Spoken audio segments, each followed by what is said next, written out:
नमस्कार। Big HD परिवेश recording studio Kathmandu नेपालको शाखा भारतको बेङ्गलोरमा जुन 14 तारिक 2026 का दिन उद्घाटन गरियो।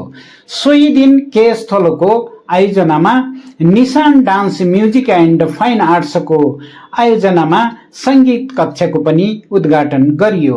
विगत 3 दशकदेखि निरन्तर कला क्षेत्रमा आफ्नो अमूल्य समय दिएर नेपाली गीत संगीतको साथसाथै सुदूरपश्चिम तथा मध्यपश्चिमका अधिकांश देउडा ठाडी भाकाहरूलाई आफ्नो म्युजिक एरेन्जरबाट र आफ्नो स्वरबाट उनले न्याय दिएको कुरा सर्वविदितै छ।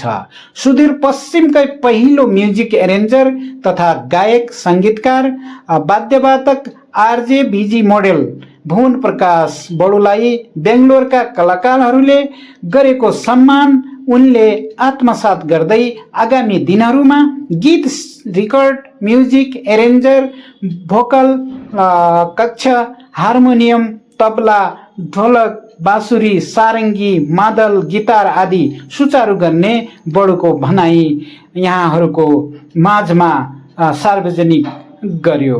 स्टुडियोको उद्घाटन समारोहका प्रमुख अतिथि जेबी चन्द ठकुरीले रिबन काटेर उद्घाटन गर्नुभयो भने संगीत कक्षको उद्घाटन करण दयाल, प्रमुख अतिथि शङ्कर जेसी, विशिष्ट अतिथि हिमा जोशी, अतिथि कटक नेपाली, माही बडु, हर्क बिसी र केएस थोलोको सम्पूर्ण टिमले उद्घाटन गरेको थियो।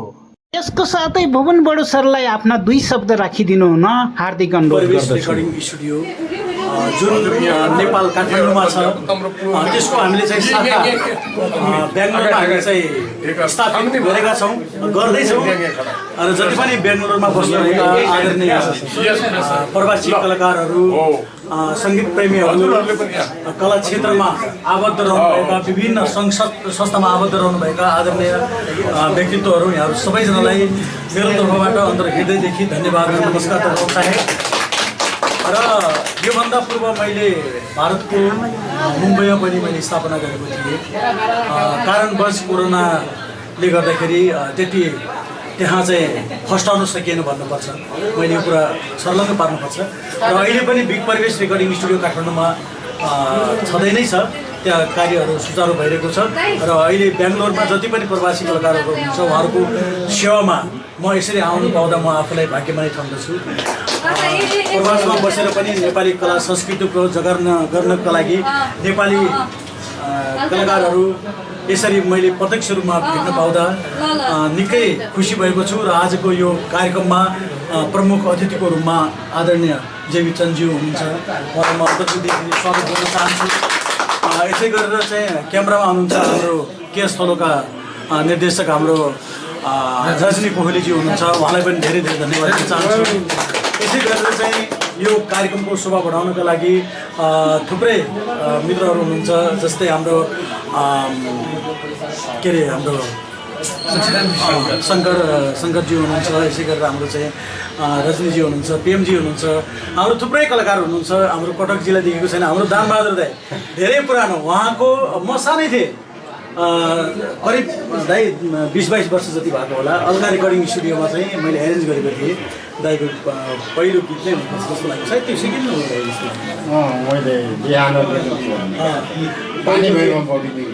धेरै पुरानो कलाकार हुनुहुन्छ उहाँ। हाम्रो कटकजी हुनुहुन्छ, थुप्रै भुवन नेपाली हुनुहुन्छ, उहाँ देखेको छैन, कता हराउनु भयो भुवनजी। हाम्रो धनबहादुर डोब्राला हुनुहुन्छ यता, थुप्रै कलाकारहरू हुनुहुन्छ। हाम्रो ब्रेन भाइ, यसै गरेर हाम्रो चाहिँ के अरे हाम्रो लक्ष्मीरामजी हुनुहुन्छ, हाम्रो शेरबहादुर सर हुनुहुन्छ उता हो, हाम्रो चाहिँ चन्द्र सर हुनुहुन्छ, चक्र सर यता हाम्रो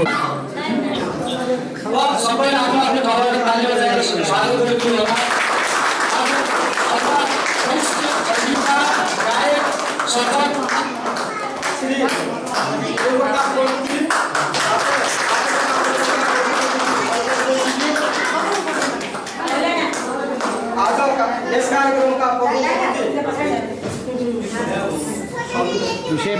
अतिथि श्री माई बडुज्यू, वरिष्ठ कलाकार, सङ्गीतकार,